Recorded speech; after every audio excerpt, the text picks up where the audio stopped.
This is a Sandy Boy Productions podcast.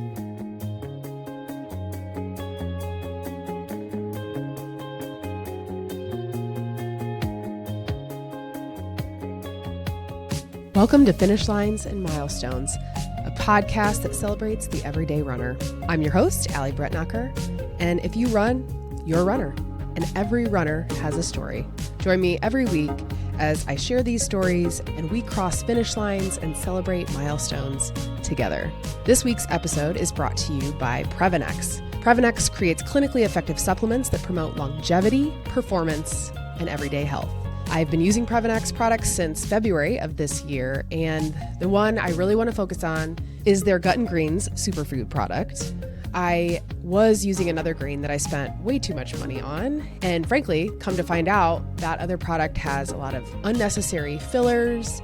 And so I met the CEO of Previnex, David Block. He is actually local to where I live in Carmel, Indiana.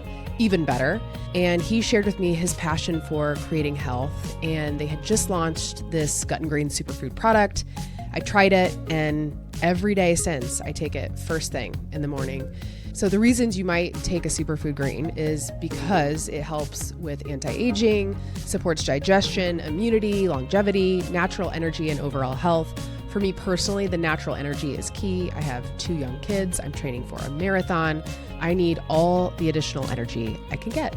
And I found that when I use Previnex, I don't necessarily reach for my coffee as much. My body craves it when I wake up, and it's pretty good tasting for a green, kind of like a sour apple flavor. So if you're listening to this when it comes out, it's Labor Day weekend, and Previnex is having one of their 4 annual sales of the year. The sale will start on Friday, August 29th at 8:30 Eastern. So if you're an early bird listening to this, hold your horses, not quite time yet. But once the Labor Day sale is live, it goes through Monday, and you just visit their website to take advantage of that. You can also use code ALLYB, ALLYB 15 for 15% off your first order if you happen to be listening to this when you missed the sale, perhaps. If you want to give Gut and Green Superfoods a try, or you're interested in some of their other products, my kids make smoothies with Nora 5 Plus vanilla almost on the daily. Go to Previnex.com. It's PREVINEX.com. Again, the code you can use is ALLY, ALLY 15 for 15% off of your first order. Thank you so much to Previnex for creating health and for supporting this podcast.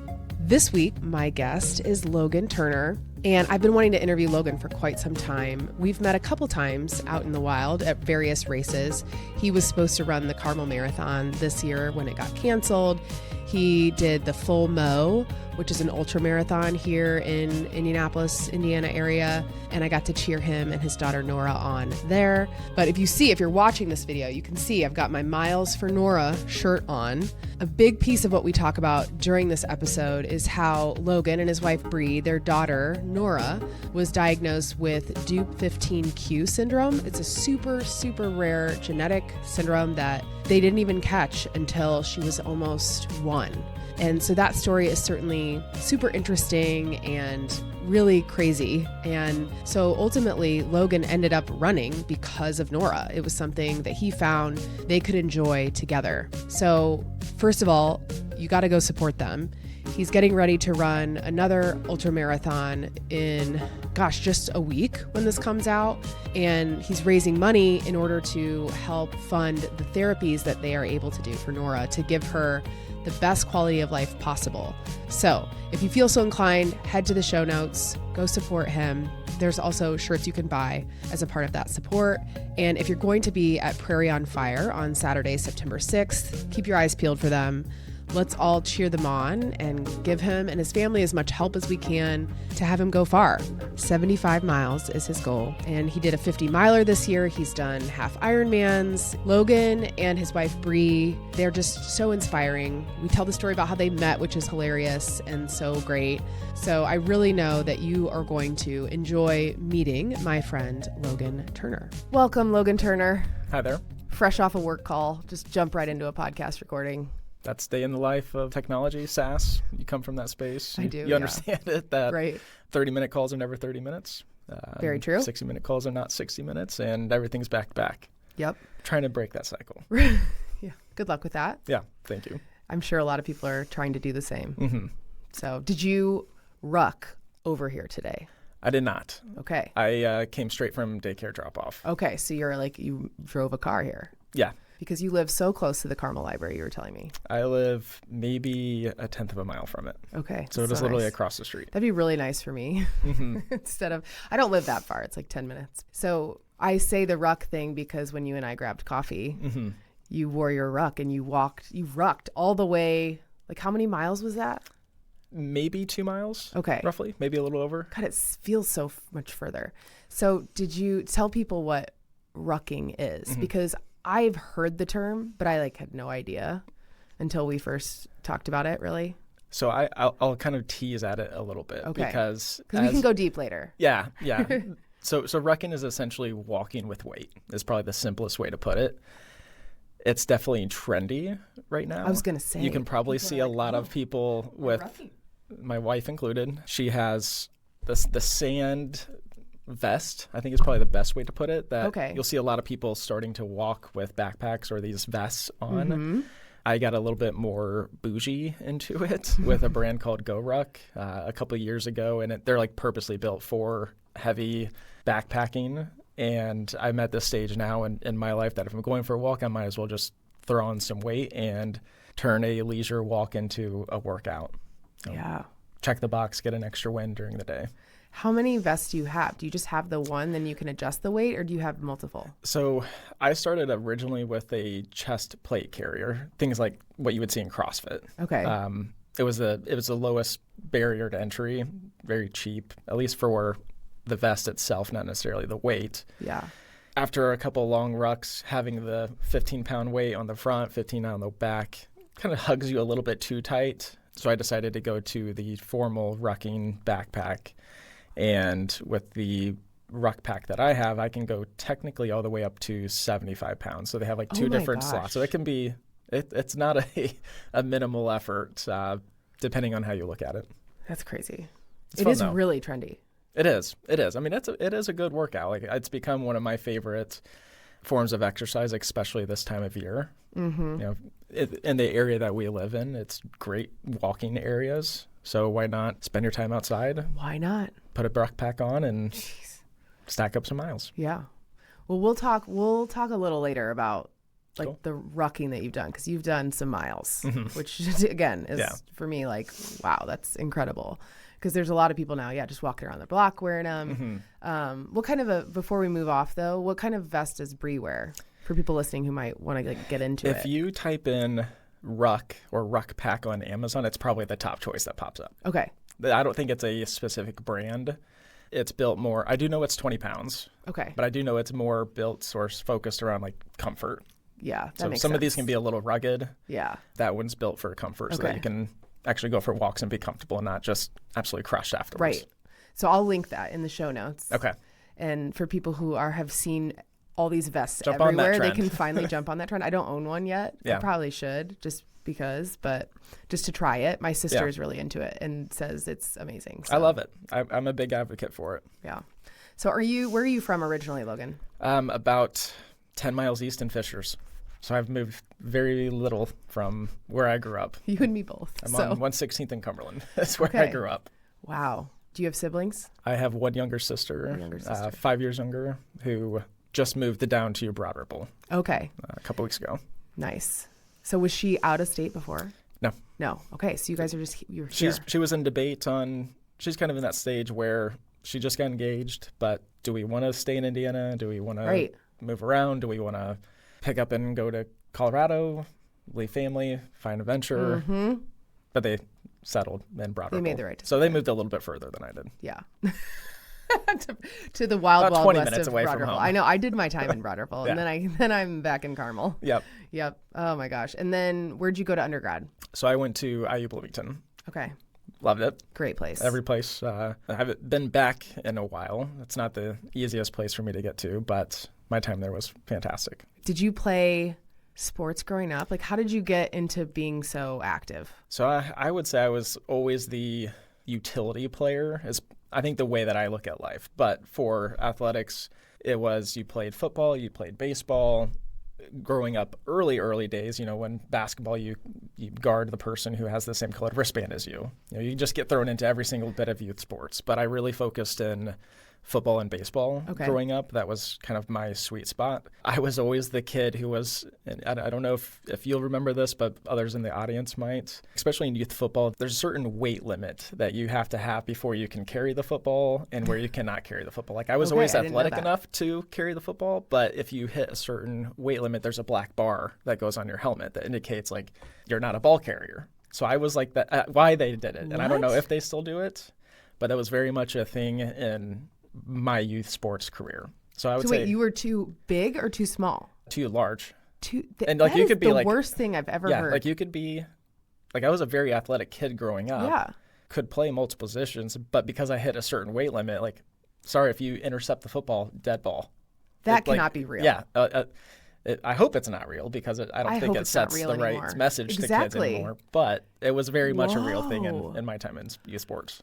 That is interesting. I've never heard that in my life. Yeah, it's like football. Nothing like shaming you into like, hey, you're athletic, but you're too big to. What? Yeah, it makes zero sense. Zero sense. So I did football growing up. Baseball became, I would say, my primary sport, especially when travel sports became a thing. So going into real travel where we played at not the formal Little League World Series that you're all familiar with on ESPN. There's other tournaments, especially down in Disney, in Florida, Orlando, that we participated in. So really cool to play against kids from Hawaii, Costa Rica, Dominican Republic. And I would say that was probably the primary or the threshold before I started just like getting burnt out of sports. Right. Because you're traveling every week, you're playing every weekend, you're practicing, and then you go right into the next sport for the next season. And I pretty much did that all the way up until high school. I played freshman football, freshman baseball, and then after that season, I was just like, I feel like I'm burnt out of sports, and I didn't really love it anymore. Like I enjoyed my time, but then when you get to high school, you kind of have like a brand new life in and of itself, especially here in Indianapolis, Carmel. I went to Hamilton Southeastern, so a very large school, and I just kind of fell out of love with sports at that time. Like I still enjoyed watching them, but going to practice, doing the summer 2-a-days, traveling right after practice, still keeping up with homework and social life. I was like, I don't love it anymore. So I pulled out of it. Yeah. Well, and as a dad now, and as a parent myself, it's like I'm thinking about, I just never want my kids to feel forced or burnt out because they're kids. Yeah. But it's crazy. This culture that we have is, it's like, hopefully your kids are in all the sports, otherwise they're going to be behind or whatever, which I think is not accurate. But yeah, it's a tough thing. You could think of it as living through your kids. So you want to give them every single option that's available and push them to find what fits their mold, what they can excel in, and then you want to just commit to it fully. Yeah, totally get it now as a parent. But then I look back and I was like, wow, like trying to do that all year round is brutal. Yeah. It's like, and for parents, it's like a especially full-time as a job. developing kid, yes, too. Developing kid. You've got, did your mom and dad both work when you were growing up?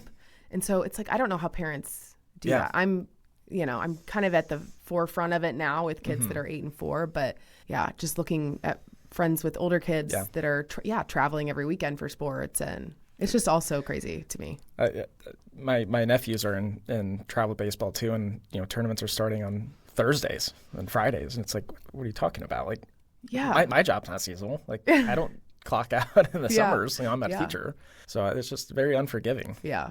Some teachers are going to come at you for that. Yeah, because they're like, I work in the. We know teachers, we love you. Okay, so and then you went to IU.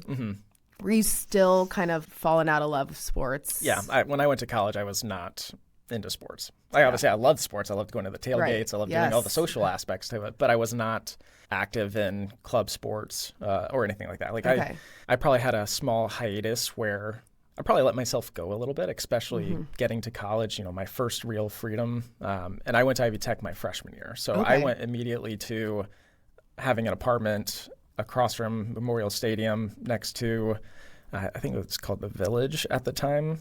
Okay. Party Central at IU Bloomington. There you go. So I'm a freshman. All my friends are wanting to come to our house because we're not in the dorms. Yeah. We're not in fraternities or anything like that. So it was very easy to just let yourself go. And so wait, Ivy Tech for freshman year, that was still in Bloomington? So I went to Ivy Tech Bloomington. That's so interesting. That confused me. Okay. Yeah, so they have a small program where there's like a select few kids that can enroll in Ivy Tech Bloomington but stay in the dorms. And if you don't hit that threshold, you can live off campus, go for a year, transfer into IU Bloomington. Okay, so that's what you did. So I basically did all my general ed at Ivy Tech my freshman year. Okay. And then just continued on. But it was almost like the same as being... I was living on campus. Yeah. I was in the mix. I just drove to school versus walked for the first year, which really wasn't terrible. Yeah. Right. And it was cheaper. Yeah.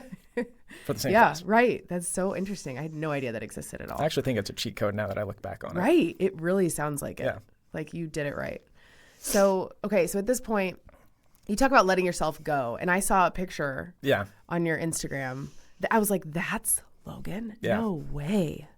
So, and then we talk about having a black line on your helmet when you're a kid.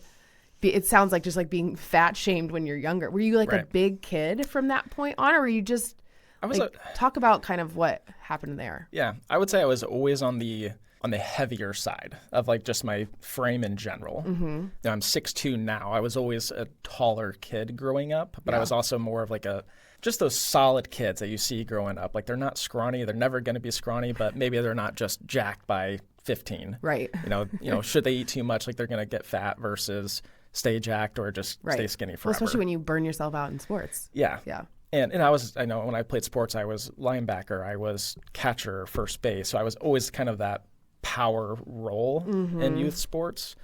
And when I kind of quit, I think it's fair to say I quit sports in high school. I did track and field just for the social aspect of it, but I was in shot put. Like we're not running laps around the track. We're throwing heavy objects, just having a good time. Yeah. Like that's what track and field was at that time for us. But when I got to college, then it was, all right, well, I can drink. I can eat whatever I want. Like I'm not educated in nutrition at that point. Oh my gosh. Right. So it was very easy to just go down a bad rabbit hole. And, I found myself at 270 just like one day. Damn. Which was a lot. And I was just like, oh my God, like how did this happen? Yeah. And at that point, I was like, I got to make some sort of change, but I don't really have a great foundational background in nutrition. This is probably when YouTube like really picked up in terms of the fitness influencer era. Okay. And I very much so remember watching YouTube at the cafeteria in between classes and just like, oh, like, okay, I can go do some of these things, try a few things. And then I just found something that worked for me. Actually meal prepping in college for a short period of time really helped. And then I actually joined not only Cardinal Fitness, which if you went to IU Bloomington in this space, like Cardinal Fitness was the gym for off-campus students. Okay. And I ended up starting to work there. So I was at that gym all the time and found a friend group there, found myself spending all the time there. And then I was like, all right, well, how do I try and lose weight without just completely dismissing my social life? Yeah. Because I'm in my prime drinking age, if you think about it. I'm probably putting beer pong champ, all these things. Like I can't let that stuff go. I can't let my reputation down. But I somehow found the right balance where I could still have a strong social life, be active, and just over the course of, I think, a year and a half, I think I got back down to like 220. And before I graduated, I found myself like 197, which was the lowest I had gotten at that time. But it wasn't like the sustainable end goal. Right. I found a good spot, I think accomplished what I needed to. And then it's like, how do I make this sustainable and find the right lifestyle for me? Yeah. Well, that's pretty impressive. You did that while in college. I don't know how I did it. Truthfully. I mean, that's really pretty amazing. Yeah. Although, like, I've shared this story before. My whole running journey started in college to stay skinny, which was not the right. I mean, I was like punishing myself on the treadmill for a night of drinking instead of using it as a way to like take care of myself. I was just like, it was not good. So I can see where you were. And that stuff does sneak up on you, too. Oh, yeah. You're just like, I'm invincible. I'll eat, drink, whatever I want. And then all of a sudden you're like, whoa, okay, I can't really do that. Right. But that's so impressive that you're like, I'm going to make a change. Did you confide in anybody else, like your parents or family? Did they ever say, hey man, like you might want to, I don't know. So my dad was always very focused on fitness. He was the Jack dad of my groups. Very active and obviously very supporting in my sports career. But I think I was probably resistant to his advice growing up. Of course. Yeah. I mean, that's how I was the same. Yeah. My parents ever tried to give me advice. Yeah. So there were friends that I met at the gym who were there all the time. And hey, what are you doing? Like, how are you doing this? And they became somewhat mentors. It's pretty cool. His name's Devin. He actually is a full-time trainer now in his own business and thriving, created his own gym. So it was cool to just meet new people, find ways to think about fitness. I got into true weightlifting, a little bit of powerlifting, and that kind of re-sparked this new health kick that I was maybe craving when you depart a long sports journey. Yeah. And you kind of just figuring you're figuring out life altogether when you're in college. Yeah, trying. But then it's like, well, I'm finding joy in these movements. Okay, now I'm seeing some results. Yeah. I want to get more of that, so I want to be kind of addicted to it. So I was there on my personal time. I was there for my professional time at 20-year-old kid working at a gym is not a professional life, but for me it was at the time. Yeah. So I would go to school, I'd go to the gym, party, and repeat. Yeah. That was just kind of my thing. Yeah. How it works, I don't know. It did. Right? Just you're like, I don't know, but I made it happen. Yeah.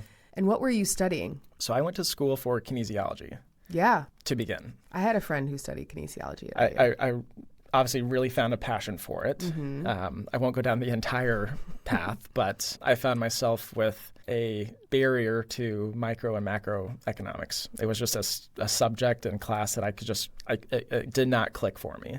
And I found a lot of joy in the journalism school. I think now they've retitled it to the School of Media. Okay. But doing things like this, like how do we storytell? How do we write? How do we create video? And how do we do podcasts? And I picked up more and more classes. And then when the macroeconomics barrier changed, I flip-flopped. So I actually went to school for journalism and advertising with a focus in kinesiology. Wow. Not at all what I do today, but that's what I was very joyful of. I mean, you know what? I always say, like, people who knew exactly what they wanted to do and, like, did it blows my mind because I had zero idea. I was in the business school. They made me pick a major at one point, and I still didn't know what I wanted to do. And that's how I ended up doing the Orr Fellowship, which I think you're familiar with. And so then you just kind of get thrown into something and find out what you don't want to do in a lot of ways. Okay, so then you graduate. You're healthy somewhat now, right? I would say I was a healthy person. Yeah. Okay. And then you moved back. So here? I moved downtown Indianapolis. Okay. Out of college. There you go. You see, you did live a little bit further. I found my way, and this is where I loved downtown Indianapolis. I was very fond of the Rathskeller YMCA. I lived on Mass Ave, right nearby the Rathskeller, so that was a great opening spot. Going to the Colts games, going to Ralston's was a Sunday spot for me, and then that's when the Ursay Family Y was built, kind of in that general area. Yeah. And that's where I met Bree, randomly enough. Okay. Was at the YMCA. There it comes. Yep. So how did you meet her? Is she like on a treadmill and you just walk up, you're like, is this one open? So I think there's a very funny story. And when she hears this, she'll laugh. But I will tell the true story.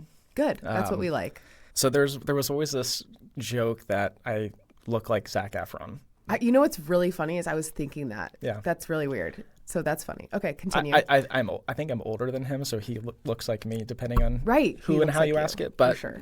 Beyond the point. So there was a couple days where the Ursay Family Y has a track at the top. Okay. So you would do your weightlifting, and then I would go run and see what I can do.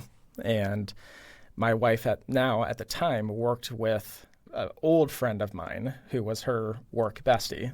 His name's Zach. And I think one day, ironically, Zach Starr from the Indy era, and I think were on like the ellipticals or doing something post work, and Bree I think asked Zach like, "Oh look, there's that kid who looks like Zac Efron," and as I'm like rounding the track, Zach's like, "Logan, him?" Like I've known Zach since I was like 2.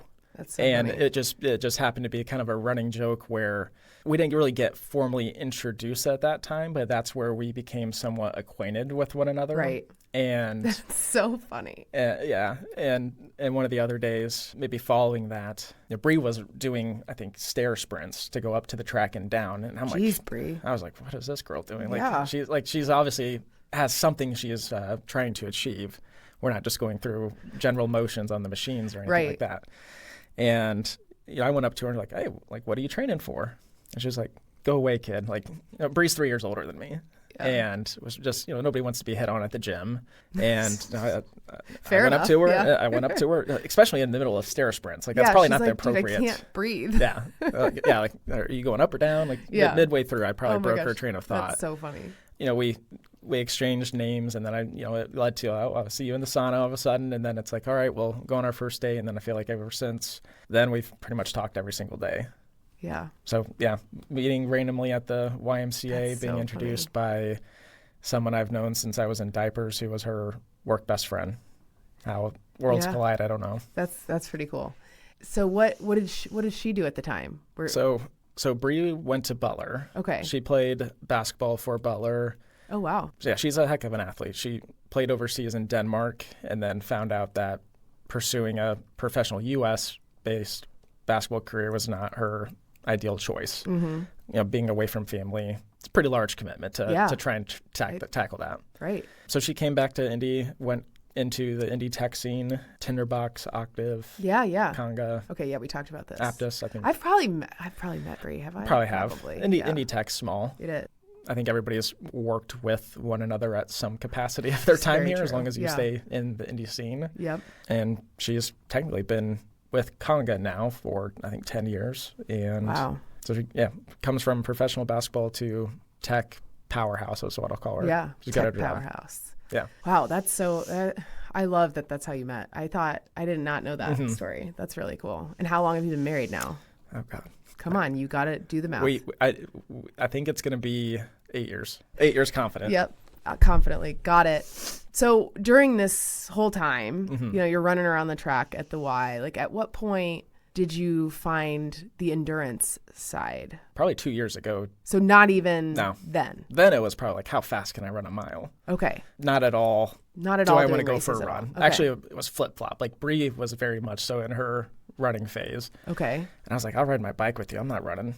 I'm not interested in that. That's pretty funny now to think about. Yeah, it's the complete opposite. Mm-hmm. But the way I think about it is, I think one of the reasons why I hated running, and I'm sure a lot of people hate running, is we go back to the youth sports world.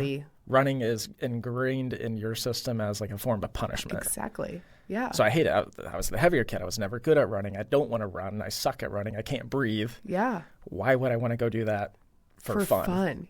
Yeah. Right? So, that kind of went into my adult life where running is not for me. I'm very much a lifter. That's all I want to be. I'll ride my bike with you. Yeah. And up until about 2.5 years ago, you would never catch me out for a run. Interesting. Mm-hmm. Okay, so what put you over the edge? When did you start running? I started running when I became a dad because I needed a easy form of exercise. I needed something that was for me and something that could kind of clear the space. Mm-hmm. It's a good processing exercise more than it is a physical exercise. Mm-hmm. For me, it was. Yeah, yeah. So what did that look like? Where did you start running? Were you still downtown at the time? So we lived downtown through maybe the second year of COVID. So we were down there for a good 4 or 5 years. We had Ren, who was my second daughter. She just turned 4. And we lived on the near east side, downtown, small 3-bedroom home. Perfect starter home for us. We loved the area, but knew we needed to expand. Obviously, Nora's requirements, which we'll talk about. Mm-hmm. I'm from Hamilton County and from this general area, and we knew that this is where we wanted to live. Yeah. So I would say I really didn't start truly running until we moved to Carmel. Okay. I maybe dabbled in some running, but when we lived downtown, I was also more the bozo who's riding his single speed bike on the cultural trail or in the middle of the streets, and not to be proud of that. I didn't do that when I became a father. It was all pre-father, but that was definitely more of my style. Yeah, yeah. That's funny. Picturing you riding Bree hates it. Yeah. Now that we think back to it. She's like, what were you doing, man? I thought it was cool. So you came up to Carmel. Mm-hmm. Now let's go ahead and talk about Nora. She's the main reason why I run. She is like, she's it. She is a big piece of this story.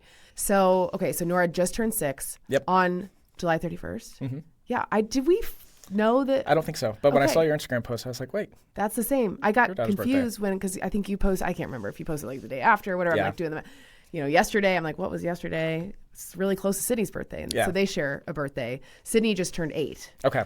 So Nora's 6. So you have Nora. Tell us about becoming a dad and when you and Bree started just noticing things were different. Mm-hmm. So let's see. Nora was born in 2019.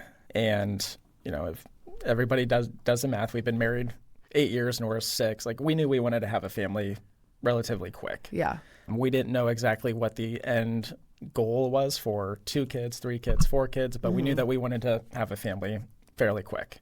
So we had Nora. I still think, and this is probably just because I'm her dad, I still think she's like the prettiest baby I've ever seen. And I'll vote for that. But we had Nora and it rocked our worlds just like it does for every single parent when they first come home from the hospital. Yeah. You're driving in the right lane 20 under. You're very paranoid the first night of sleep, making sure child's breathing. Mm-hmm. And, that was a shift that we were excited about. We always wanted to be parents. I always wanted to be a dad. Mm-hmm.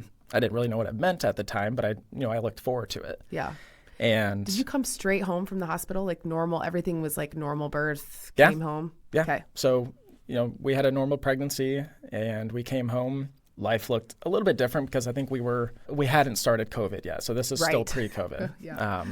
We came home, we had paternity and maternity plans and just enjoyed our new form of life. Mm-hmm. A lot of walking through Woodruff Place and, over the course of the next few months, kids develop, kids grow, they start doing new things. Mm-hmm. And, we had some thoughts of what we thought typical developing our children should be doing. And, it wasn't doing those things, but it wasn't like something super alarming. Right. Because people will tell you, oh, kids are all different. Yeah. Everybody's on their own timeline. Yeah. And we truly believe that. So we really didn't think anything of it. Yeah. And we didn't really have a reason to either. I mean, if you saw Nora at that time, even 3 months, 4 months, 5 months, 6 months, like she's maybe just a little bit delayed in head control, sitting up, crawling, all fours position, things like that.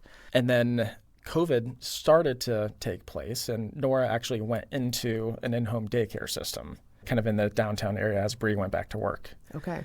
And, I know everybody was impacted differently because of COVID. Mm-hmm. For us in that exact moment, I would say it was actually somewhat of a blessing because when COVID came about, everybody returned home, right? Mm-hmm. So this was probably month 9 of Nora's life. It was maybe a Saturday or Sunday morning where we were just enjoying our front porch. It was a place we really loved spending our time. And Nora's body collapsed a little bit. She was sitting in my lap and more of like a head drop, not even like a full body collapse. But it was maybe a second or two. Mm-hmm. And it's kind of like, Bree, did you see that? Like, what was that? And she just snapped right back. Go about her day. And then it happened again. And in that same it was maybe 3 or 4 minutes. And it happened 3 times. And the last one we got a video of it.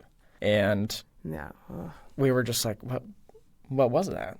And, babies do weird things and, maybe it was a baby thing, but like for some reason this just felt different. So obviously we send the video to our pediatrician. Okay, let's have her come in. Let's take a look. Let's maybe see what these could be. And that wasn't really helpful, not necessarily to our pediatrician's fault, but like you can't really study anything that's on a video if you don't have like a tangible item to inspect. Yeah. So we kind of just went back to normal life.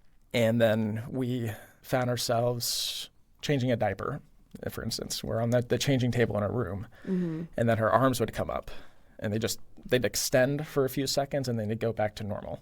Maybe just another couple seconds over the course of a 10-minute span. We get another video, send that to our pediatrician. She's like, okay, I think I might know what's taking place, but I think we need to go see other professionals. And she referred us to a neurologist who essentially called us and said, we need to come in for an overnight study. We think these might be what's called infantile spasms, which is a very early form of seizures. So essentially, those body movements, the head drops, the arm extending, were seizures. And she very well could have been having those significantly more than what we could tell, because if you turn your head, you can miss them. Yeah. There were times where in those same early days where her eyes would just roll, just real quick like that, but she's seizing. And, we are brand new parents. There's a ton of rule books or guideline books on like, here's how you can parent, but there's nothing like really helpful as far as when things go wrong. Yeah, when there's just like weird stuff. Right. So, there's so much weird stuff that nobody talks about. Right. We're all trying to figure it out. Yeah. So we go into our neurologist, get seen, and they ask us to go in for our first overnight brain scan, which is an EEG where there's probably anywhere from like 40 to 60 wires tied to Nora's head and plugged into a scanner or a wall, essentially. How do they do it with her hair? Thank goodness Nora has not had to have her head shaved. Yeah, because that's what I thought. I'm like, oh my gosh, that sounds like... Well, that's a big fear of ours. Yeah. But they're basically glued, and it just tracks. It reads her brain activity. Wow, that's wild. But what was really hard with this is because it was COVID, I couldn't go there. So it was just Bree. Oh, poor Bree. And Nora. And we have a full set of emotions about what's happening. Mm-hmm. Bree's in the hospital with Nora trying to do normal life things, breastfeed, care for a child, but then have plenty of providers come breathe down your neck about what's happening. Whereas I remember very clearly, I was sitting in my garage crying because I'm like, what's happening? And I'm by myself. I can't be there for them. Yeah, what the hell are you supposed to do? Just sit there with my thoughts and hope everything goes well. God, but that's the worst. I remember like we were FaceTiming and like we weren't talking, but we'd just sit there and FaceTime to somewhat try and make this feel normal. Right. So that was at Nora's 9 months of life. Okay. So we come back from that. Obviously, we capture real seizures. There's so many different types of seizures. And, I've been doing this for a little over 5 years now of Nora formally being diagnosed. And I still can't tell you all the different types of seizures. But after coming home from that, we had to go through all this genetic testing. And, there's preliminary genetic testing on the early stages of pregnancy, but they don't study everything. It's, there's so many things. Yeah, there's maybe, and I could be saying this wrong, but maybe 20 different abnormalities that they track. Sure. Down syndrome being one. Mm-hmm. And after a long study, we found out that Nora was technically diagnosed with something called DUP15Q, which is the duplication of the 15th chromosome. Rare genetic disorder. And it was kind of like a lottery draw, and not necessarily the lottery you want to win. Right. It was a very small percentage of kids that have it. And that was obviously hard news because we're still in a world where we don't get access to a lot of things because of COVID. We have a very serious diagnosis in our hands. And then I go back to the guidebook for parenting. Those all go in the trash because they're not relevant to us. And there's no rule book for how to work with a medically complex child like Nora. So rocked our world. Not to mention, you're both working. Full-time parents. It's just like... Yeah, coming home from just a hospital stay, I remember having it, and this is not at all a slam to my employer at the time or Breeze, but like we still have jobs to do. And I've got Nora, we're co-parenting full-time jobs like many people did throughout COVID. But for us, like I truly think we tried to not break eye contact with Nora, I would say for a solid 2 years, simply because seizures are not what you experience in the movies where like someone falls and they're seizing and foaming, and like that's not the type of seizures that Nora had. Like it was just that very stare gaze that most people probably think is normal or like it's just a little odd. Mm-hmm. But like we had to count them because how do you treat seizures? Through medication. How do you know what medication? How do you know what medication works? We basically were counting how many times she would seize a day, a week, a month, and report it. Okay. So it's how did you keep track? Did you literally like have a piece of paper? We'd have a notes tab on our phone. We'd have a shared tab, and it was date, volume, duration, type, and we just saw the list grow and grow and grow. And it's trial and error for remediation of it. I can't tell you how many different medications we've been on. We're still going through that today, 6 years later. Yeah. So it's just it's a very difficult thing to do for just watching your child suffer and not have any answers on how to help them. So so preventing the seizures, obviously you don't have seizures, but what is it painful for her? Is it something that if you can't treat it right, like if she goes through a seizure that lasts too long, it can cause more problems? What is...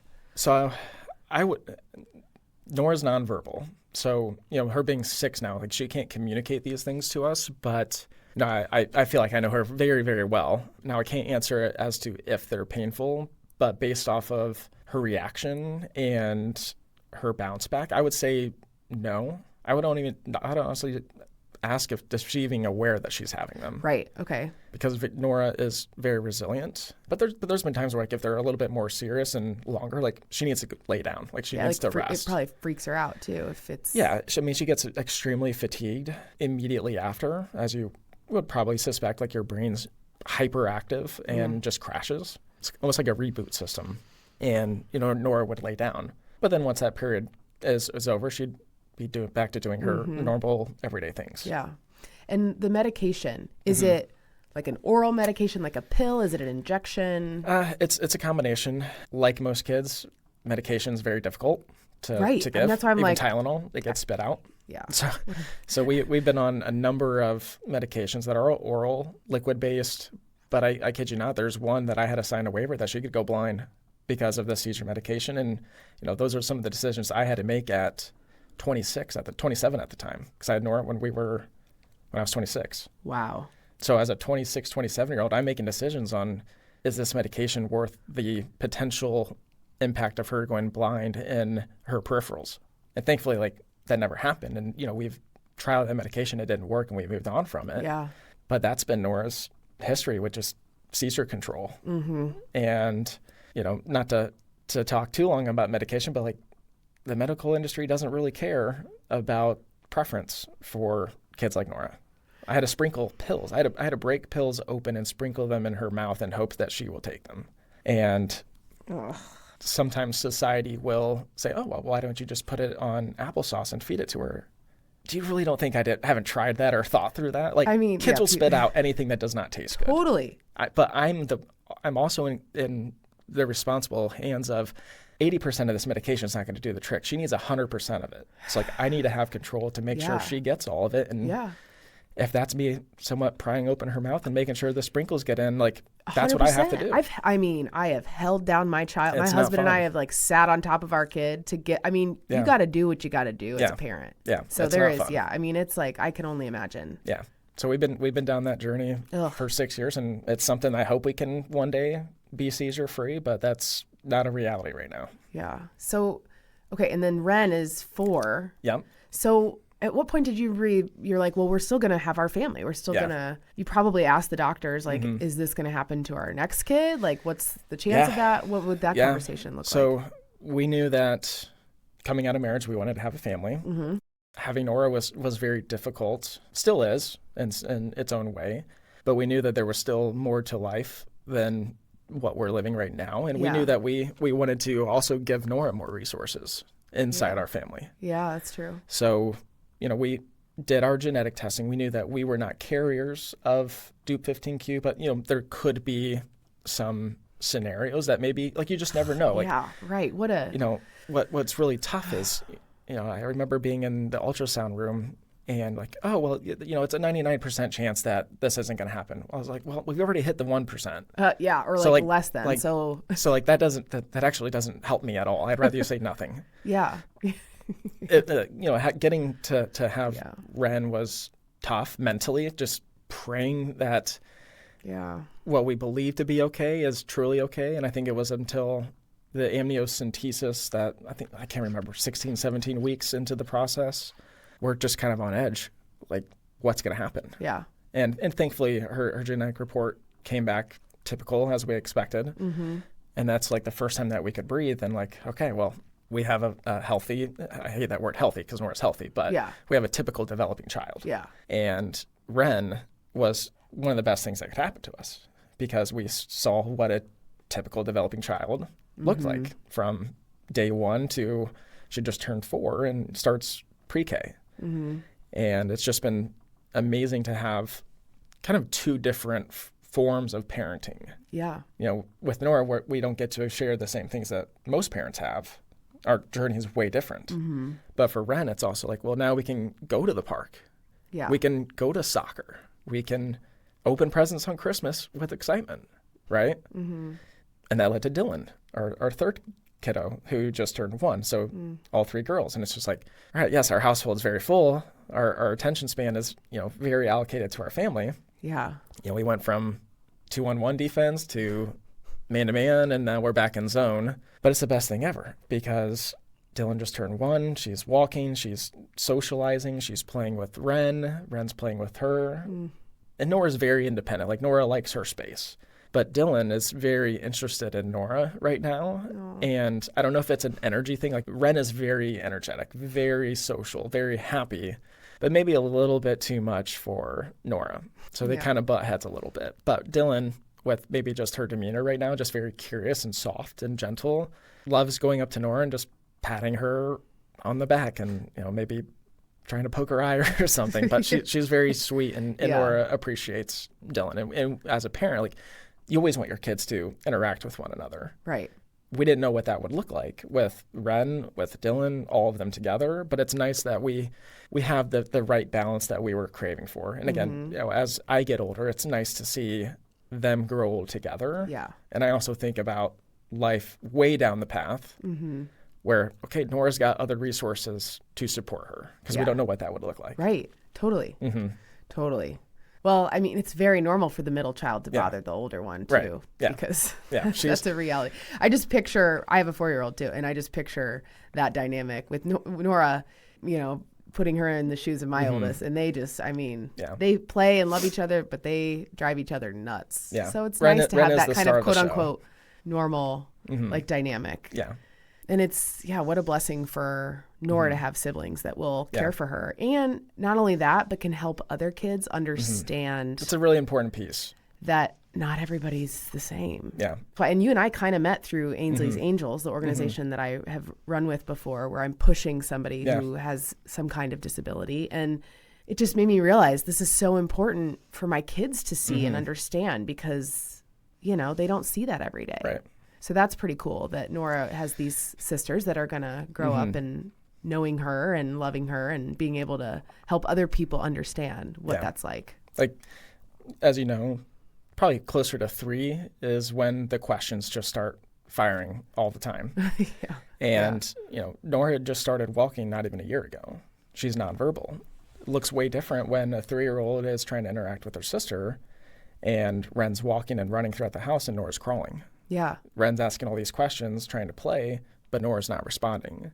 So it's been interesting, but also I've enjoyed it, like, of Ren just being naturally curious. Yeah. And I'm not trying to force Ren to configure her development to Nora. So letting her just generally ask, like, why does Nora not do these things? Right. But, like, being very, very real and trying to put it in a 3-year-old's vocabulary so hard to explain. But, you mentioned a really good point, though, that it's important for her to know. Short break to let you know that this episode is also brought to you by Athlete Bouquets. Athlete Bouquets is my very own business where I make gifts for runners. Think edible arrangements, but all the running goodies you would want before or after a race, or even for birthdays and other occasions as well. I also make stickers, ornaments, temporary tattoos for race day, bracelets, lots of fun stuff. If you visit athletebouquets.com, you can use code PODCAST for 10% off your order. Thank you so much for supporting this podcast and for supporting me and my business, Athlete Bouquets. Now back to the show. But, you mentioned a really good point, though, that it's important for her to know, one, who her sister is, but not based off of what she can't do. And I think that will help maybe other people kind of understand that, too. That's really powerful. Yeah. And we'll do it again with Dylan. Yeah. Here in the next 2 years. Yeah. But Nora, I love that you said Nora started walking. Because didn't the doctors tell you that she probably would never walk? Yeah. So let's see. We get home from the overnight study. We get the genetic report, formal diagnosis.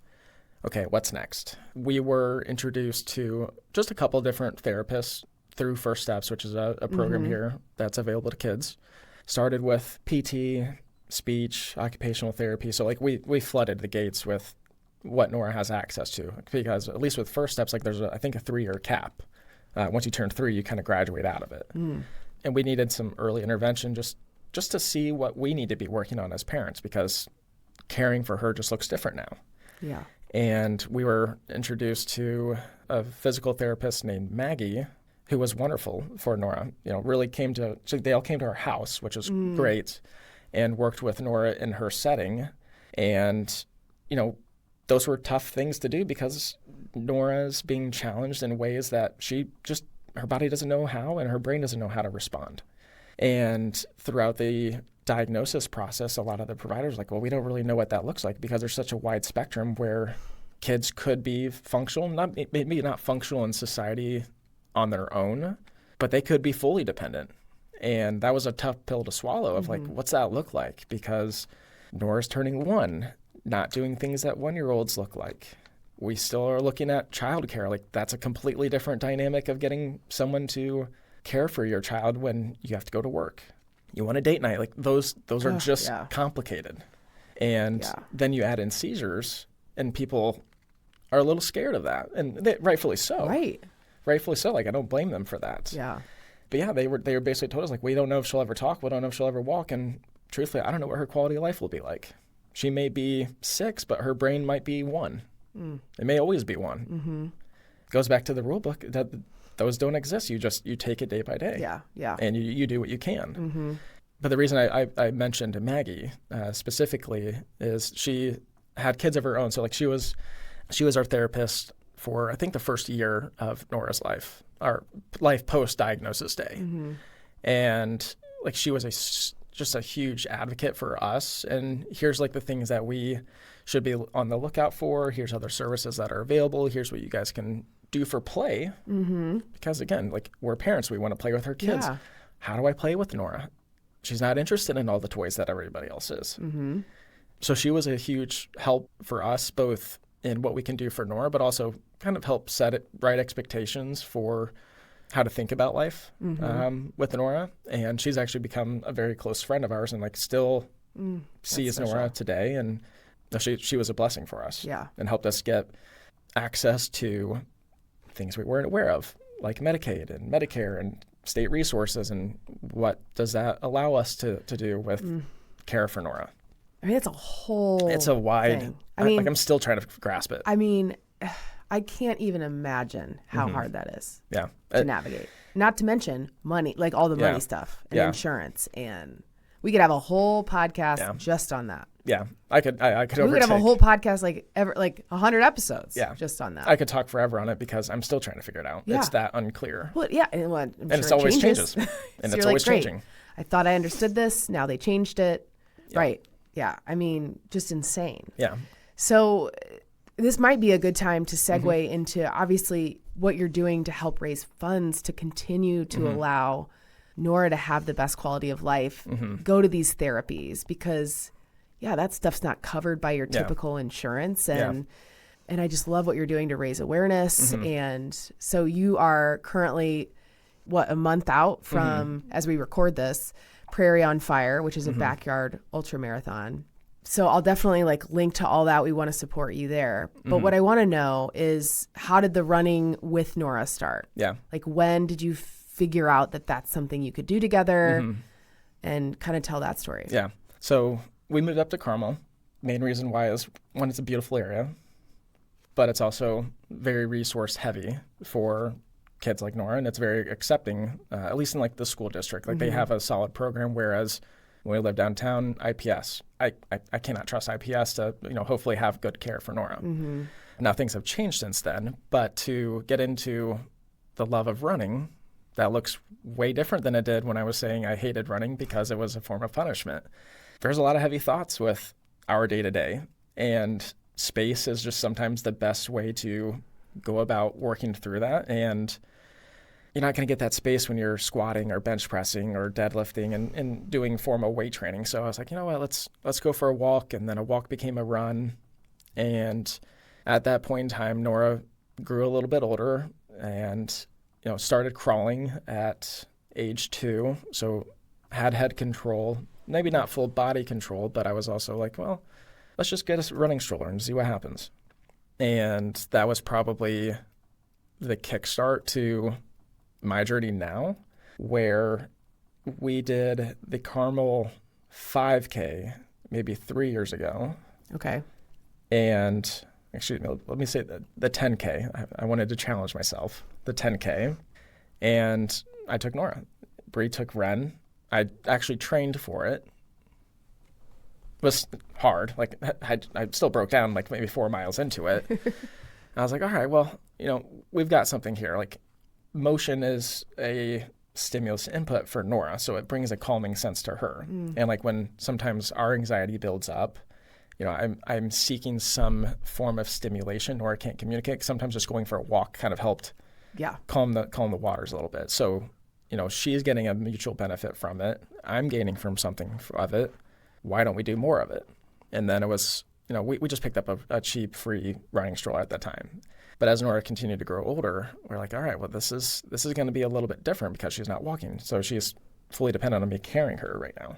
And my wife, Bree, bought the Wike stroller for my birthday. And for those who have seen me run with this, I joke about it, but it's kind of real. It looks like a pack and play on wheels. Like it is massive. Yeah, it's huge. Is Wike an acronym? No, I think it's the brand. The brand. Wike, okay. The Wike stroller, but it's also a bike stroller too. So there's a little bit more functionality behind it. Maybe it's because of walking and biking. Wike. That we might have just solved the code. That'd be good branding. Yeah. But that was probably one of the best things I've ever been gifted. And the Carmel Marathon was a month away from that. So my birthday is at the beginning of March. Carmel Marathon's in April typically. And I had been running more and more with Nora over the course of that whole year. But it wasn't anything serious. It was all just recreational at that point. And I may have done a spontaneous half marathon, but nothing with Nora. Yeah, and with the Carmel Marathon being so centrally located to our house, like I could walk to the starting line. The course is around our house, and it's very accessible for spectators. I was like, let's go do it.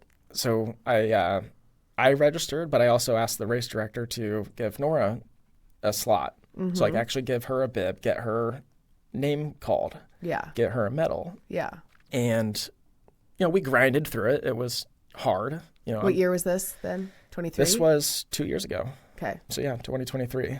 And, we had a blast doing it. I think what's unique about my running experience with Nora is I'm not necessarily just caring about myself, but I'm also caretaking throughout it because I'm not a fast runner. I'm not running sub 4 hour marathons. I think our first marathon together was like 5 hours. And 5 hours for Nora to be in that stroller is a lot. Yeah. So how do I think about diapers? How do I think about food? How do I think about water? But then also, how do I take care of myself? So there's a science behind it that, over the course of the last 2 years, I think we've really nailed it and has allowed us to do the things we have. But what's really special about that first Carmel Marathon is when we were coming up the hill to the finish line, the race director, and I don't know if he calls everybody's name because that's a lot of people, but he called out Nora's name and my name. And for the people who were still there, because it's 5.5 hours later, we're cheering and clapping. And, we had family there. And it became like eventually our race, like our focal race every single year. Yeah. And that was a dopamine hit that I would never wanted to let go of. I was like, okay, well, I've got something here. Like I'm not great at it now, but what if I spent more time doing it? And then I just do it with Nora. And I get her the opportunity to experience sports in her own unique way. Yeah. And it's wild to where it's led us since that Carmel Marathon. It is. And myself included. Right. Yeah. Yeah. Well, and then of course this year, 23. Did you do it in 24? Excuse me. The 23 is when I did the 10K. 24 is when we did Okay. And then, this year. Yeah, I was very, very bummed that the storms came through that morning because this was redemption. Like, okay, we're going to do this again. Like that, it is a family event now. Yeah. Yeah. But to go back to the year prior, we're pregnant for Dylan at the time. Oh, yeah. And the full MO comes. And I was like, well, it's only 5 miles more. And, I get the title of a ultramarathon runner. how cool would that be able to say Nora's run an ultramarathon too? Yeah, so for people who don't know, the full MO is a 50K ultramarathon down the Monon Trail, which is a paved rail trail. So I was like, let's do it. And again, it's going down my neighborhood. It's going down the trails I run every single day. Like, if something goes wrong, I'll just turn left and walk home. Right. But sure enough, we got there. I remember so clearly because, again, to the science of it, I drove to the start line, got the bike stroller out, and started running. Like, we didn't have any prep. We didn't have any warm-up. It was get the stroller out, put Nora in, and go, because it's going to be a long day. Yeah. And we got to about the Palladium area, so about halfway, a little over. Okay. And that's when I saw Bree and Ren spectating, making signs for us and cheering us on. And I'm at the point of my run, I'm like, I don't know how I'm going to keep doing this. Like, Nora's getting fussy. Like, my body's hurting. I'm a little bit dehydrated. But Bree's 7.5 months pregnant. Yeah. I'm not going to continue running another 20 miles and leave my 7-month pregnant wife with my, at the time, 2-year-old and 4-year-old. Like, that's not a good decision. Yeah. But I decided, okay, we're going to push through this, and we're going to find a way to make it happen, and we're going to do this. And sure enough, we did. And it was very cool to cross that milestone of, okay, I myself am a ultramarathon runner, however you want to look at the elevation and challenge of the course, but 31 miles is 31 miles. Whatever. Right. Yeah. There's no asterisks there. No. But then I was like, you know what? I also just pushed my kid for 31 miles. Like, I don't know anybody who's done that I'm aware of. So I was like, okay, well, like, we're putting ourselves in the category of our own. And even more so, I was like, all right, well, if that's going to allow me to do more races, it's going to let me bond more with Nora through activity and sports. Like, why would I not want to just keep finding ways to do this? Yeah. Yeah. And that, like, really heightened my addiction to to endurance sports. Yeah. To where it is today. Like, I've only been doing this for 2 years, but the last 2 years has been pretty wild. Yeah, I would say. Well, and you've done 70.3. You've done a couple of Ironman events too. So I joined a men's group that was focused on triathlons at the time because I wanted to do the sprint tri in Eagle Creek. I just wanted to get into something else. Like, okay, I've enjoyed running. Like, what else is out there? And at the time of when I joined, there was 4 other guys who were going to be racing in Ironman 70.3 in Muncie. Okay, well, 10 weeks is probably a little bit of stretch for nobody who probably doesn't even have a bike yet for that type of race. Like, I'm not going to ride a single speed. But I was up for it. I was like, let's do something cool and let's test what you can do. And, you know, sure enough, 3 or 2.5 years later, I've done 3 of them. And it's been a joy to connect with people like my coach Ryan of Tribal Training. We've got 50 people throughout the U.S. that we, you know, all find these races essentially to join together and take down. So we've done 3. I've done personally 3 of the half Ironmans, maybe a full Ironman in time, but it's a very disruptful event on a young family. We did a 50-mile run in Elephant Mountain in Arizona this past February. Jeez. Yeah, which is fun. I've got a hilarious story that I can share with you there. But then also here locally, just a couple buddies, let's go ruck. And we've done a 100K and a 50K ruck through Eagle Creek, which just on your own. Like unformatted. like not an organized. We had like 8 guys start the 100K, that is, and I think we had 4 finish, and it was just, we're going to start at 4 a.m. and we're going to go until we finish, and I think we did in like 23 hours. Yeah, it sounds like you could create something there too if you wanted. Yeah, and I think that's also why, you know, I've enjoyed rucking, because I feel like there's a huge durability gain to like late race breakdown. Yeah. But it's also a low effort, like a low intense effort in the moment. So, because when you're rucking, you don't jog at all, probably. I don't. I call it my power walk. Like, I'm trying to clip 14-minute miles. You're walking with a purpose. Yeah. But like when I go to the 50 mile, like, I would say the rucking is a huge reason I was able to successfully finish that. You know, here in Carmel, we have maybe 100-foot elevation at everywhere you look. Right. And then I go to Arizona, this race has 7,000 feet of elevation gain. Oh my gosh, just Logan. wrecked. That's insane. Yeah. That's a lot. 50 miles. Mm-hmm. Okay. So just back up for a second. How did you find tribal training? Like, what join? Just like the internet? There's a couple guys here locally that I did the ruck with who are affiliated with Tribal Training. So I found Ryan through Twitter, but kind of indirectly through also a few locals here. And just out of a whim was like, I'll weirdly commit to a men's group through Twitter and I hope I don't lose out on my money. Hope nobody murders me either. Yeah. I'm just kidding. Like, this could be the stupidest idea, but it turned out to be an entry point to a new joy of what I'm capable of doing. Okay, so the 50 miler this year, this February? I guess February, the year... this past February. Okay. Yeah, it was this past February. I know. It's crazy. I lose sense of time. Like, wait, what? Yeah. What year is it? What day is it? No idea.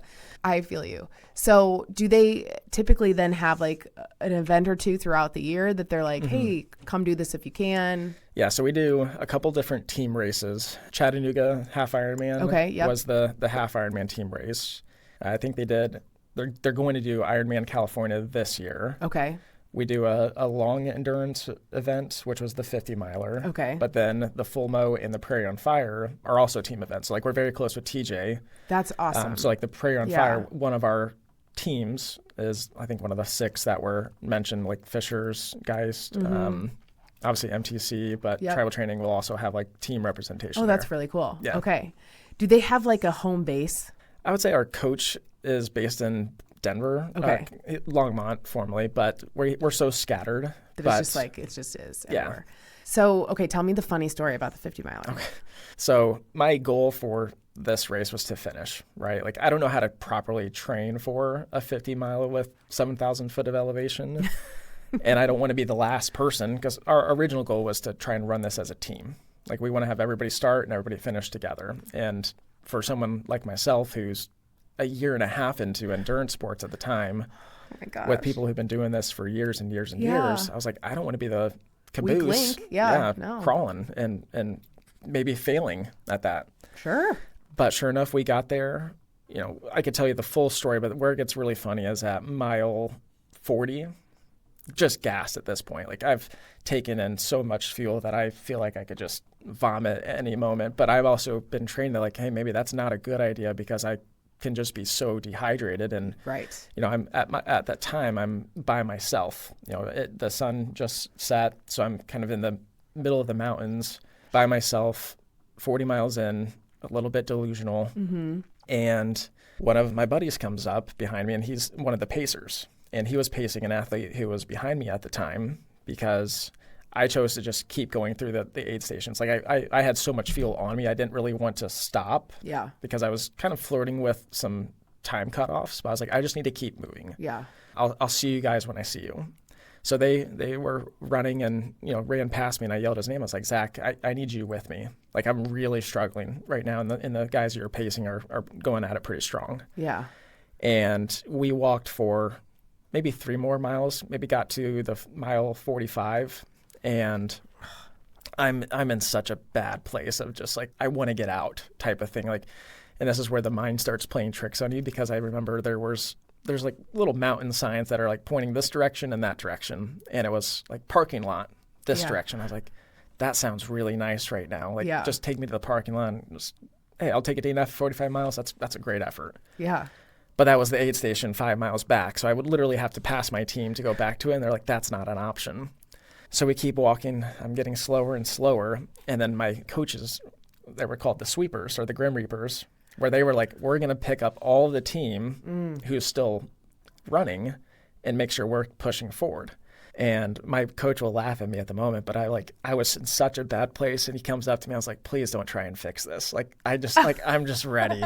Like I my mind was already playing tricks on just accept that this is it. And he's like, you realize this 45 miles is in the middle of nowhere. Like, you're going to have to walk somewhere to get picked up, to get back. Might as well finish. Right. But I felt so bad. And I sat down in like a random lawn chair that was by a water jug. And the second I sit down, like both my legs cramp. So I'm dancing in the chair. And he gave us these like beautiful hats with the flaps. Oh, yeah. Like the sun hat. So I was like, I don't want to get this dirty. So I handed it to him. He's like, what are you doing?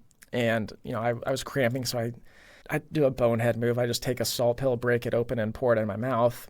You know, I'm nauseous already, and I just start yakking everywhere. Like, I don't feel like I've ever yacked like that before. And then I felt better. I felt really good. And Zach, who was the guy who helped pace me for the few miles, offered me some Coke. This was the first time I really ever interacted with Coke and running.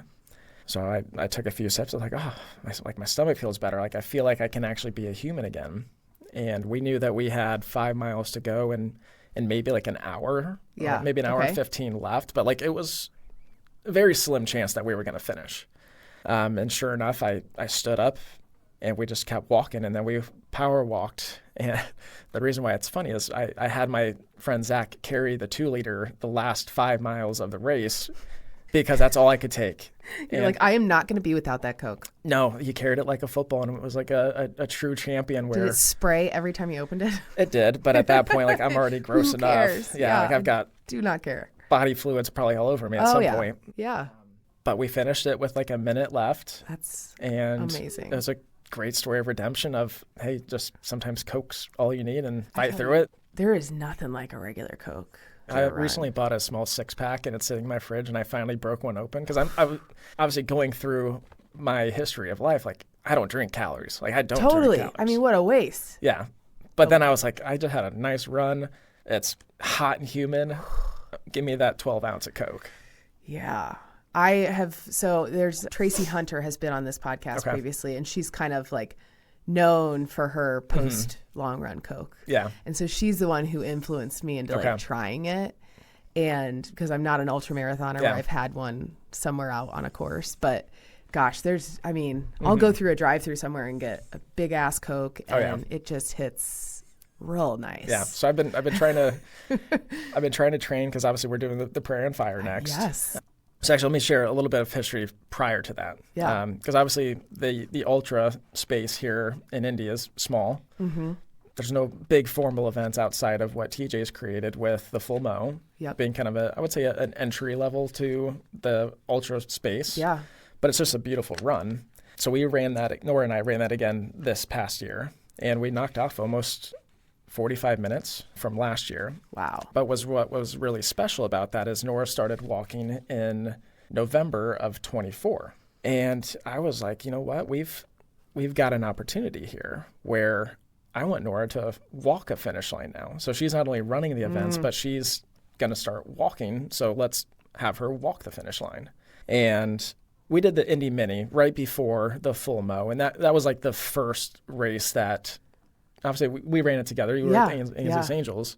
I wasn't sure if that was going to be an option because it's a major race. There's a ton of people. So many. That's a lot of stimulation. Yeah, and not for anybody. For me and especially for Nora. Yeah. But sure enough, about 50 yards out, I got her out. We walked it, and I was by myself, so I got like a nice POV type of footage. Oh, God, yeah. But that was the kind of the mark set in stone of like every single race moving forward. Like if the terrain does not allow Nora to be there, fine. But if it does, like she's going to be there and we're going to walk the course. Yeah. And that's what led to us committing back to the full Mo because I wasn't planning on doing it. But after the Indian Mini, I was like, I have to do it. Yeah. And my dad rode his bike with us the entire way, made sure we had everything we need so that we had a successful race. And by the time we got to the finish line, got Nora out, let her walk. And, John got tons of great photos of us. TJ was super supportive of that. He even put Logan and Nora on our bib, which was really, really That's special. Cool. Yeah, I love that. So like they've been very supportive of our journey as well. Mm-hmm. And that's what's leading towards the Prairie on Fire. So I ran it with Nora last year, but very similar to the full Mo, very pregnant. Ren's playing on the playground, still learning how to be potty trained. So you can probably imagine some accidents that happened there. And the style of race is way different. And for those who may not know, a backyard ultra is a 4.167 mile loop. They call it a yard. And you run your yard, whatever time you have left, you rest and recover, and then it's every hour on the hour until the last man finishes. And because this was a team race, I wanted to go just for the community aspect of tribal training. Like these are my friends that I don't really get to see in person unless we're at a race like this. So Nora and I are going to go run it. And this is a different type of course. It's not a track. It's not a paved sidewalk like the Monon. There's some gravel, grass, dirt, sidewalk, it's not really the most friendly race for a stroller. But again, I've kind of embraced like, hey, this is who we are and this is kind of my style. And I like to try and do things that aren't very common. But I knew I wasn't really going to compete. Like it was just, let's go there and have some fun. And one of the goals that I had last year, not that this is meaningful to anybody, I was like, I want to win a lap. I just want to win a lap because there's 100 phenomenal runners here that are probably going to go 100 miles, but Nora finished first. So that was pretty cool just to give her that moment. Yeah. And we did 4 laps and called it a day. Like we were just there to have fun. We put 17 miles together. I mean, also for anybody who's like, just do the math, that's still 16 miles, more than most people have run in their whole life. What was different about that race, though, is everybody else who comes in at 45 minutes has 15 minutes to replenish themselves. Yeah. Whereas me, I had a massive blanket. I get Nora out. Here's some toys. Here's some food. Here's some water. What do we need back in the stroller? What do I need? Load her back up. Go. Diaper change. Like all those things. I was like, I had to run as fast as I can just to try and give Nora some space to breathe before the next loop begins. So... Because Bree's watching. She's got her hands full. Like that's again, it's not the right time to make that ask. Like I'm very, very aware of that. 100%. So we're going to run it back this year. And you mentioned the therapies of Nora. Like what does she need on an ongoing basis to continue to evolve and grow and develop? So I mentioned that a lot of these services are capped when they age past the age of 3. And at that point, it's very much insurance driven. Like, do these services accept insurance? What's the logistics of it? A lot of them are inpatient, so you would actually have to go to the facility. Nora's an ABA. I have a full-time job. Bree has a full-time job. We've got other kids. Sometimes those things just don't work. Yeah. And they're not necessarily effective if you go for an hour a week, right? Like this is something that we need proactive work. And we were introduced to a couple different clinics throughout the U.S. that are specific for pediatric therapies, and they're called intensive therapies because they are exactly what they sound, intense. Yeah. The one we go to that we've really, really enjoyed is a center called Climb down in Spring Hill, Tennessee. And you would typically go 2 or 3 weeks at a time for 2 to 3 hours a day. So 1 week or 1 hour a week versus potentially 15 hours a week is much different. Oh my gosh. So it's great for Nora. It's very hard, both for her and I, or Bree. Nora hadn't always wanted to participate. Like she didn't always want to walk or stand. So in the early years, like there was a lot of resistance to do the work because she didn't know how to stand. She didn't know how to move her body. Yeah. But this past year, we went for 2 weeks at the start of the year, 3 weeks at the start of the year, and Nora just crushed it. Like she's walking, she's motivated. So how do we like enable her to do more? And we're scheduled to go back in September, the first 2 weeks of September. What happens the first weekend of September? The Prairie on fire. I was like, I don't know how this is logistically going to work for spending a week in Nashville, drive up Friday, run as long as I physically can Saturday, then drive back to Nashville on Sunday and spend another week in Tennessee. But again, my style is just, I may not be the best runner, but I'm always down for a challenge and I'll show up and I'll throw down and have fun. And that's what we're going to do. And these therapies are 100% out of pocket. Like there's no insurance typically considered for them unless something has recently changed and maybe some of the other more commercial centers. So we've been sharing our story on Instagram and social media, and people are always asking like, how can we support you guys? And sometimes that's hard as a parent to answer because there may not necessarily be something. Like obviously your time, attention, and love is always, we would love that, but it's not like there's a big long list of toys that Nora wants or events she wants to go to. So it's kind of hard to say like how you can support. And then I was like, well, you know what, Bree, like I did a bourbon raffle for Nora at the very beginning of this because I had a nasty habit with collecting bourbon through COVID. I saw that. Well, at that point, I was like, Rule Inn in downtown Indy was like the only thing open. I mean, I don't... My only piece of society that I had access to. But I turned that bourbon collection into $25,000 for her. So it's just like, all right, that's incredible. That was cool. Yeah. But now we run.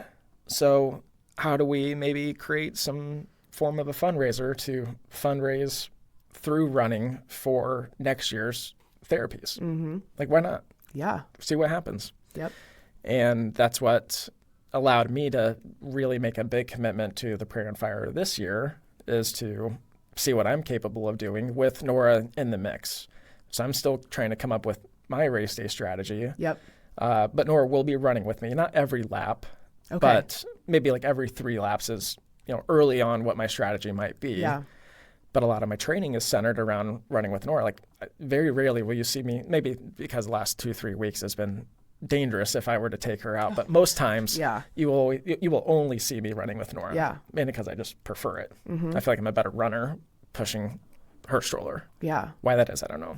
Yeah. It's hard. Yeah. So hard. Yeah. Pushing somebody else. It is. And Nora's 42 pounds. I've got all my stuff. So I'm probably pushing 50, 60 pounds. Right. I'm not carrying that weight, but yeah, that makes you fatigue a little bit faster than normal. For sure. It's like wearing a vest. I mean, I have not worn a vest, but I would equate it to that, like, because when I'm not pushing, obviously it feels so different. Right. So like in the Indy Mini doing Ainsley's Angels, you trade off with whoever.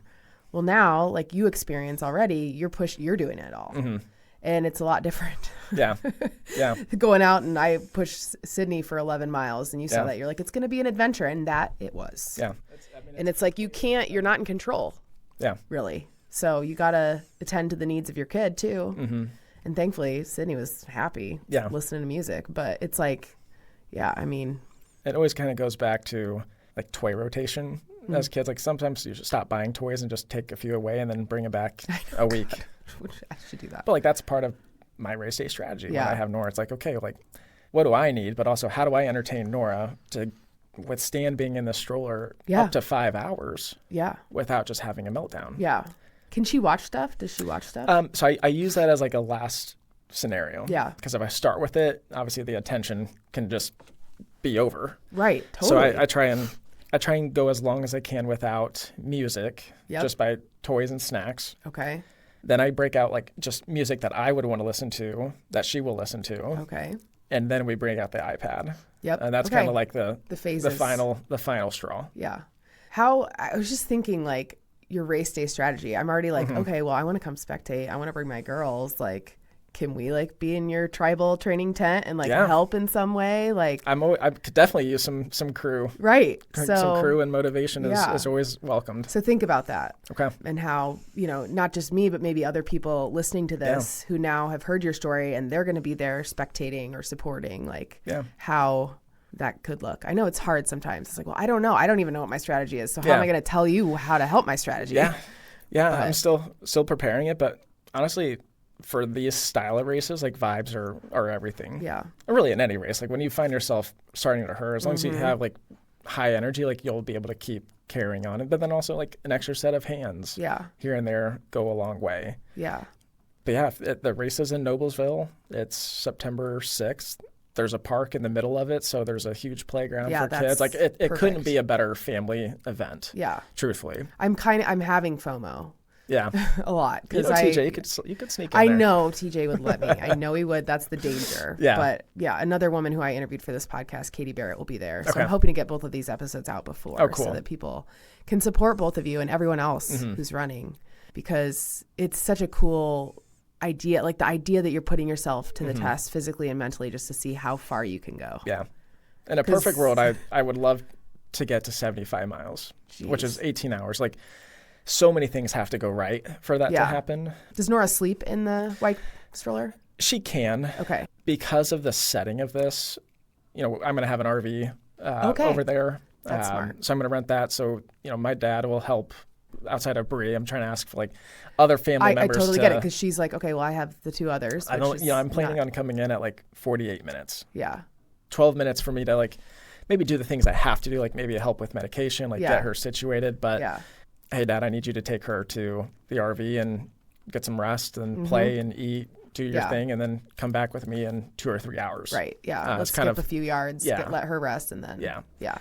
Outside of that, I don't know other people's strategy, but like I don't want to be refueling at the rest period. Like my goal is to fuel predominantly during the run itself. Okay. So I do a lot of rucking. I do a lot of power walking. I've kind of learned what different cadences I need to be at to come in at that time so that I can kind of like read the room on like, how's my body feeling right now? And what do I need to do this next loop to maybe get it back on track for 2 loops from now? Yeah. Do I need to walk a little bit more, walk a little faster, or run a little bit slower? But that's the fun of this race is you run 1 loop at a time. And that's it. Go 1 more. Yeah. And then TJ likes to say, don't quit in the chair. That was his thing. Yeah. It's like, just get your ass up. Yeah. And if you want to quit while you're out running, okay, like your body, but don't sit down and give up. Yeah. Which I think is good advice. So this will be the 3rd year that I've been affiliated with the race. Like I spectated the first year, somewhat ran last year, but then came back in the evening. So I was able to see like, oh, that's fun. Cam reach 100 miles and like see all these people like really put out some strong effort. So now I'm like, you know what? I don't have to go to Arizona to run 50 miles. Like there's no race that's closer to my hometown that gives me the opportunity to do that. Yeah. So let's see what we can do and raise some money along the way, whether that's selling merch there. That's kind of one of my goals is just have some cool run gear available, or I have a GoFundMe to just raise the funds that you just need. Raise funds to support Nora and letting her become a better walker. Give people a sense of how much money do you spend on that like climb for 2 weeks? What does that look like for you? So considering travel cost of the therapy, cost of the Airbnb, food, I mean it's probably every bit of a 12 to 15,000 for a 3-week period of time. Nice. And our goal is to try and do that twice a year. Right. I mean, just for quality of life, just to learn how to walk and have better stability and awareness of your body. And it's a hard thing for parents like us to justify the spend. But then when you think about it, it's your child. Like, it's her life. Of course we're going to spend it. Yeah. But that's why, we still hustle in our professional careers to be high achievers and raise a family and do the things we want to do, but also give Nora the resources and access to resources that she deserves and needs. Yeah. Absolutely. And not being afraid to ask for help should those who want to help. Yep. I think that's been a big, I don't know, ego is the right word. It's like, oh, we don't need help. Like, we've got this. But it's also like when people ask about how to help, like asking for money is always a tough thing to do. You could just give me $20. Thank you. Yeah. And that's where it's just like, you know what, like don't be ashamed of just saying if somebody wants to offer some support through the way of money, like accept it and be okay with it. And frankly, that's probably how a lot of people prefer. Yeah. Like, they might not have the time or something else to give. And so if it's money. Yeah. Yeah. I mean, and I totally get the ego thing. Like you want to provide for your family. Right. That's so normal, right? But the scenario you're in is so different. Yeah. So I'm linking to that so people support this cause. And then I have 2 more topics I want to ask you about. Yeah. First, I want to ask you about, does Ren get jealous of Nora and the Wike stroller? Surprisingly, no. Really? There are times that she wants to come with, but I think it's because of her age of witnessing Nora and I starting to run. It's become a Nora and Daddy thing. Right. It's just normal.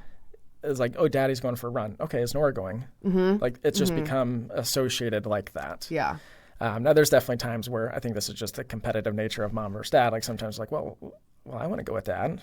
Can I hop in with Nora? And, right. Sometimes I'm like, Nora's going to be the deciding factor of that. Like, sure, you can come in, but if Nora says, no, I'm not interested in you in my space, then you got to go back in the other double stroller. Yeah, I asked that partially because in my training to push, my girls will fight over who gets to go with me because I put them in the Freedom chair, which is one of Ainsley's Angels chairs that they've let me borrow for training. And they can both sit in it, but they just want to kill each other. Yeah. So it's like I can only imagine when you're zipping 2 of your girls in that stroller, like how that would go. They're elbowing back even with and just forth. 2 kids. I mean, regardless. Yeah. And then the other thing that we haven't talked about is your tattoos. Oh, yes. So I want to touch on that, and then we have to get to the end of the podcast questions. But I don't. Now I'm like looking at you. And you can cover them all. Yeah. I can send you pictures of the ones we're talking through. Yeah. Okay. I've got a lot of them. Yeah. Yeah. So we probably don't have time to maybe tell the stories of all of them. Do you know how many you have? I think I've got 24. 24. I think so. Yeah. Okay. And do you have a specific artist that you go to for all of them? Mm-mm. No. Nope. That's interesting. Mainly because I've somewhat self-designed all of them at some capacity and handed them a very rough drawing of here's what I want. Yeah. Like I'm not interested in communicating an idea to you and letting you come up with it and put it on me. Like these are all of my visions for the meaning behind them. Yeah. Wow, that's interesting. So are you artsy? Do you like? Yeah, I like to draw. I like to tinker and create. Yeah, that's fun. Yeah. Okay. I enjoy it. So 24. What's your most recent tattoo? The most recent one, let's see. So I have, the most recent one I think I have is from, Brie and I's anniversary last year. Okay. So Brie got the word prescriptive written on her forearm. And I'm more of a visionary type of guy. So I created my own design for like what perspective looks like to me. You can probably see it, but for me, it's this one right here. Oh. So this is the tree of life. Okay. And this is my view on what perspective from a visual cue would look like. Yeah. I'll share a picture for those who can't see, who aren't watching. For the 3 people that watch the video, they'll see it. Yeah. If not, you can go to my. You can see it on his Instagram. We'll find a way to share it out. But yeah, wow, look at all those. Yeah, I've got so many, and they're all very meaningful, and they all tell their own story. Is the bridge from Prairie? Is there? So this is the tribal training axe. Oh, okay, that's cool. This is the bridge from Chattanooga. It could look like the one from Prairie. That's why. Okay, but those are kind of like some of my athletic goals and accomplishments. Obviously, I got this big one on my thigh. That's a mountain in Arizona with an elephant skull for Elephant Mountain. That's cool. But some of the favorite ones of mine, I have the pitons of St. Lucia on my forearm. That's where I went. I honeymooned there. Yep, that's where we went. There you go. So Brie and I did the climb to the top of the pitons, which cool. was like a very grueling event. Those things are straight up. Yeah, they're brutal. That doesn't sound fun. No, they're brutal. But this is probably like one of my favorite stories because Brie and I climbed those mountains and like we understand like what hardship looks like. Yes. But more in particular, and those who find my Instagram will probably see this. Actually, if they go to the GoFundMe, that's one of the pictures I use, where I have Nora and myself, a picture of us during an EEG stay when we were actually going for 48 hours that time. And in that moment, like Nora really struggled to sleep. Obviously, I think everybody struggles to sleep in a hospital bed, let alone when you've got wires attached to you. Yeah. And I found myself holding her. She was probably 30 pounds at the time, holding her for hours on end just so she could sleep. And the meaning behind it is like the hills and valleys of life. You know, you enjoy the moments when you're at the top, know that there's likely a valley coming, but work through that and you'll find yourself at the mountaintop again. But very clearly in that picture, if you look behind me, there's a picture of a mountaintop in the hospital room. And I remembered like really struggling in that moment, be like, this is hard. Like I can't get Nora down. Like I'm tired myself. I'm holding a 30-pound child trying to let her sleep. And I've put her down. She doesn't sleep. So I just grinded through it. Yeah. But I kept looking at that picture for whatever reason. It just kind of like ingrained me like, all right, this is not going to be forever. Like just keep pushing through, keep holding on. And that's kind of what that tattoo represents is the fact like both Brie and I have done that together and like we can do this together. Yeah. So that's one of my favorite tattoos that I have. And what was your first tattoo? I won't share that one. It's not anything spectacular. It was one in college. Well, now everybody's like, ooh, was it on your butt cheek in Mexico? Or I don't know. I'm just not a story like that. No, it's a picture of a 22 on my back. It's more of a inverted 22. So like if you look at it, you're like, it won't immediately stand out to you. But if you look, it's one of those things like you look closer and closer, it'll stand out and like you'll understand it. But that was when I got early in college. Yeah. Played a role in its time there. It's on my back. I never see it.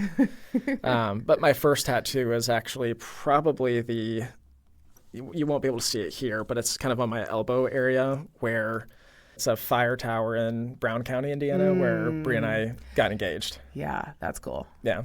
That's cool. It's probably one of my bigger ones too. I really like that you have tattoos that represent things about your significant other because I literally have my husband's name in his handwriting on my arm. And I didn't think about it at the time. Yeah. Like I was just like, of course, And then I was kind of like, oh, yeah, I guess like if we ever weren't married anymore, that would be. But I just tell him like, you can't leave me. Like I've got too bad. Sunflowers for all the girls. Yep. These are probably two other cool, meaningful ones. The first one I'm looking at here is a barong. Okay, I don't know what that means. So it's an Indonesian god. Okay. I actually got that in Bali. That's cool. By one of the foundational creators of tattooing in Bali. But it is I wrote notes on this, so I try and communicate it properly to the culture because it's a meaningful thing. Yeah. But it's the courage in the face of adversity and the kind of the protection from negativity is kind of some of the core meanings that I find in it. That's cool. And the fact I got it in Bali is awesome. Yeah. Not very often do you have the chance to go across the world and get tattooed by some Which locals. also I didn't know that was a thing. That's a very big thing in Thailand. I have a tattoo that's in Thai. It's my name. Mm-hmm. Now you can use the Google app to see that it's my name, which is kind of funny. Sweet. That's a party trick of mine now. Yeah. But I didn't realize that I didn't get it there. But that's a very traditional thing to do in Southeast Asia is tattoos. Yeah. So I really enjoyed that experience. Yeah, that's cool. I wanted to get it non-mechanical, so like where they actually do like the tapping. Yeah, my friends did that. This design though is way too complex for that. And then the other two that I'll share is I have kind of a created view of Vienna, Austria. Mm-hmm. I've never been there, but it's more centered around the Billy Joel song. I was going to say it has to be. Yeah. And for those who don't really know, the meaning of that is like, don't be so quick to rush through life and be very open and grounded with the experience that you have in today's world. Mm-hmm. So kind of knowing our life is like, it's so easy for us to try and like, what does life look like 5 years from now? What does life look like 10 years from now? What does it look like when we're gone? Yeah. Right. But it's also kind of a grounding mechanism for me to just like, what will be, and truly live like in the moment, enjoy today's life. Yeah. So good. So good. Yeah. I have a lot of deep stories with my tattoos, but like that's my form of expression. Yeah. It's really cool. I love it. Yeah. Okay. So I'm going to ask you the end of the podcast questions. Mm-hmm. So the first question is, what is your favorite running mantra and or song? Okay. Go back to the tattoos. I have the words always show up written on my forearm. It's a mantra I take with me really in any aspect of life. You know, it takes effort to be a good father, a good husband, a good athlete, a good friend, coworker, colleague, profession. Like, just show up and be open to change and persevere through any of the conflict that you're met with. And as long as you do that, like more times than not, you'll be successful in what you're attempting to do. That's a good one. Now, is there a song that you'll play that gets Nora excited at all? Yeah, there's a 2-hour Elmo compilation on YouTube that I've listened to. Well, I won't be adding that to the playlist of the podcast. About 1,000 times now. That is funny. I could probably sing every single one of those, but we don't need to hear that. I'll tell you a song that stood out to me. Okay. That came across my playlist randomly a couple of weeks ago. It's Lemon or Lemonade, one of the two, by Pharrell and Rihanna. Okay, I was gonna say I was like trying to remember who that's. It's one of the two. Okay. But it was like all of a sudden, like the beat came on. I was like, oh, like my feet are moving a little faster. There like, you go. I'm a little bit more upbeat, and yeah, I think it's Lemon. Okay. If not, I'll just use the part where you said lemonade. Yeah. Be like, we know everything. I don't know. Like I don't listen to the song often, but I just remember that moment where it's like, oh, okay. Like if I need a little pep in my step, maybe put that on and there you go. I'll go a little faster. And then I love being able to ask this next question a little differently for you. Because what is your next finish line or inch stone, not milestone? I love how you say that because for you, I mean, you're it all kind of ties together. The next inch stone for me, I would like to say the Prairie on Fire is going to be a performance I'll be very proud of. So I'm going to stick with that. Yeah. You know, it's so soon. I'm very intentional with my training for it. Not only does it have a greater impact for like my style of running with Nora, but it'll also be, I think, a race that I can prove to myself that I'm an athlete again, and I can do a lot of hard things that a lot of people aren't considering doing or ever want to do. Yeah. And then are you signed up for anything in the fall beyond that? Not right now. The Indy Monumentals, I feel like a race I've always done in the last couple of years. We're not formally signed up for it, but I would say the Prairie on Fire is kind of like my last core race of the year, and then I kind of reevaluate what I want my true off season to look like. Yeah. Even though off season would be very short, because I think the next 50 milers in February. Oh my God. If I sign up for that. Excellent. Is it the same one, or would it be a different one? I think we'll do a different one. Okay. We just changed the race event over, honestly, like the last week. Wow. So I'm actually not even sure exactly which one it is. Cool. Well, I can't wait to cheer you on in September and beyond. Yeah, thank you. Thank you so much for doing this. Of course. Thanks for having me. Absolutely. And thank you to everybody who has listened, and happy running. That's right. Boom. If you enjoyed this episode of Finish Lines and Milestones from Sandy Boy Productions, please go share, rate, review. I mean, how many times have I told you to do that and you still haven't done it? I'm just kidding. But please, seriously, it'd be a great way to let other people know about this show. Go support Nora by heading to the show notes or to my Instagram, Allie, ALLYT Brett, BRETT, Allie T Brett _runs, and I'll have the link to support Miles with Nora. And next Saturday, September 6th, they will be tackling quite a few miles together. Can't wait to cheer them on, and I hope to have you here again next week. Have a good one.